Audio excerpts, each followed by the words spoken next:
Muchísimas gracias. Entonces arrancamos con este primer bloque para tratar temas de carácter económico a nivel macro y a nivel micro. Una primera reflexión de la propuesta que trae usted como candidato a la presidencia, por favor.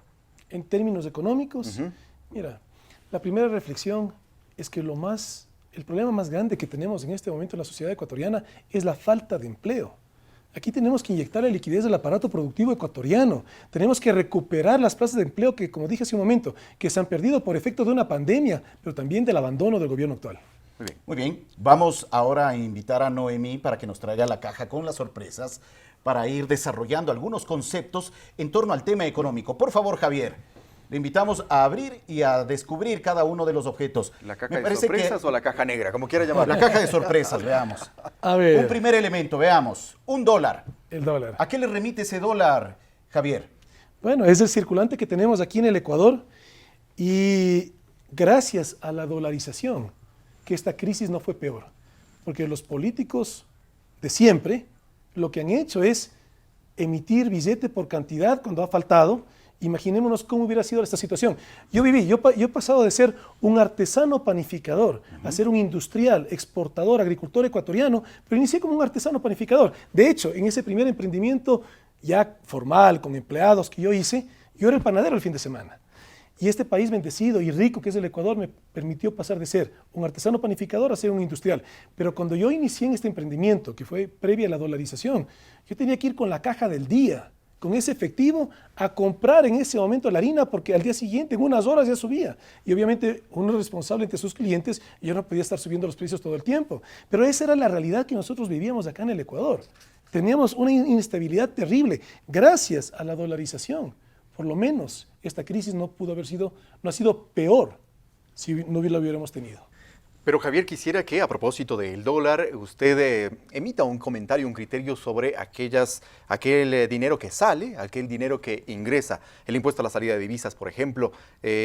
¿Cómo aplicaría esa normativa o qué regiría a partir de su gobierno?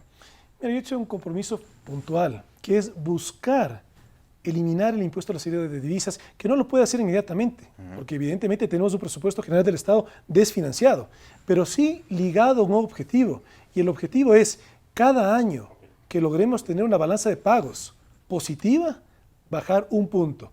El objetivo es terminar el gobierno y dejando en cero, porque ¿cuál es la realidad? Digámosle a los ciudadanos ecuatorianos, este impuesto a la salida de divisas también limita el ingreso de inversión extranjera y el ingreso de inversión de ecuatorianos que tienen capitales en el exterior. Entonces tenemos que facilitar que estas inversiones, estos capitales vengan al Ecuador.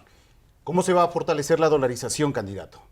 La dolarización la fortalecemos inyectándole liquidez al aparato productivo ecuatoriano. Tenemos que crecer la economía ecuatoriana y para crecer esa economía tenemos que dinamizarla a través de inyectarle liquidez, flujos nuevos. Aquí nosotros tenemos la propuesta, el Fondo para el Arranque Productivo, que lo que es a través de la banca pública tiene que ser una banca de desarrollo y por eso viene el reiterado llamado que yo le hago al presidente Moreno que pare con la venta del Banco del Pacífico. Necesitamos una banca de desarrollo en nuestro país y el Banco del Pacífico es un banco privado, pero que el dueño del Banco del Pacífico es el Estado ecuatoriano. Somos cada uno de nosotros los dueños y necesitamos una banca de desarrollo que permita en condiciones de crédito a una tasa de interés favorable, 6%, en un plazo que sea el que permita que ese emprendimiento se consolide en una actividad económica estable. Ahí hablamos nosotros de 15 años y con un periodo de gracia que ahí la banca pública inyecte liquidez. El aparato productivo ecuatoriano es el artesano, el microemprendedor, el profesional independiente, el periodista, el abogado, el ingeniero, el arquitecto, que en este momento ni el sector público ni el sector privado puede ofrecer las plazas de trabajo que necesita la sociedad ecuatoriana. Y ahí con ese capital que puedan emprender. Y el sector también es, digamos, el aparato productivo son los sectores que más empleo generan en la economía ecuatoriana, la construcción, la industria, el turismo, la agricultura. Entonces tenemos que inyectarle liquidez al aparato productivo, pero aquí con una diferencia de fondo en relación a lo que está haciendo el gobierno actual, que es endeudarse para el presupuesto general del Estado, que en este momento es un saco roto. A propósito de aquello, quisiéramos invitarle a que meta su manito a la caja de sorpresas y... Vamos a ver qué nos trae. Ahí está, aquí. por ejemplo. Muéstrelo. Es el logotipo del Fondo Monetario Internacional. A ver, muéstrelo a esa FMI, cámara, por favor. Fondo Monetario Internacional, sí, el A FMI. propósito de lo que usted mencionaba, justamente contrario a lo que hace este gobierno, dice endeudarse. ¿Se seguirá endeudando el gobierno de Javier Hervás? Bueno, lo que pasa es que nosotros tenemos que marcar una diferencia en para qué nos endeudamos. De hecho, la Constitución del Ecuador prohíbe endeudarse para gasto corriente, que es lo que está pasando en este momento. Aquí lo que nosotros necesitamos es traer flujos, porque hablándole con total franqueza a los ciudadanos ecuatorianos, hay tres maneras de financiar un presupuesto del Estado.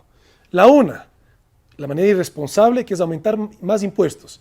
¿Qué es el impuesto? El impuesto es meterle la mano al bolsillo del ciudadano ecuatoriano para que administre ese recurso del Estado. El segundo, que es el traer flujos nuevos, que es lo que proponemos. Y el tercero, que es reducir el gasto público, pero que aquí nosotros también pensamos en muchos aspectos reducirlo, pero de ninguna manera en más despidos en el sector público. Este gobierno ya ha despedido muchísimos funcionarios. Cada funcionario público tiene una familia. Mujeres cabezas de hogar, hombres cabezas de hogar. De tal manera que aquí no podemos ir simplemente con ese discurso, bajemos del tamaño del Estado. Aquí lo que tenemos es que agrandar la economía. Javier, y frente a lo que usted ha dicho, ¿se va a mantener y se va a respetar esos condicionamientos que ha puesto el Fondo Monetario Internacional para entregar más de 6.500 millones de dólares a Ecuador durante estos últimos meses, sin tomar en cuenta además otros créditos muy altos que ha entregado el Banco Mundial y otros organismos internacionales crediticios? ¿Se va a respetar esas deudas asumidas durante este gobierno en caso de que usted llegue a la presidencia o qué va a pasar con esa deuda? Siempre tenemos que ser respetuosos. Así como lo somos como ciudadanos, tenemos que serlo como país. Pero categóricamente, no podemos aumentar ningún impuesto, así como tampoco podemos quitar ningún subsidio en las condiciones actuales de la economía de la familia ecuatoriana. Porque tenemos muchos ciudadanos que el día de mañana no tienen qué comer. Entonces, en esa circunstancia, no podemos ir por esa vía. ¿Qué es lo que sí debemos hacer? Aquí nosotros, en términos tributarios, por ejemplo, hay hecho un compromiso. Y que en menos de 3 meses de gobierno lleguemos a un acuerdo con los actores económicos, productivos, industriales. Y una vez llegado a ese acuerdo, que no debería tardar más de 3 meses, ninguna sola reforma tributaria, que es lo que no hemos tenido ni en este ni en el anterior gobierno, reformas tributarias todo el tiempo. ¿Se va a respetar esas deudas asumidas? Pero claro, nuestro país ¿Se va a tiene seguir que pagando, tener entonces? un buen nombre. A ver, en relación al Fondo Monetario Internacional, no es una condición el que sube el IVA al 15%.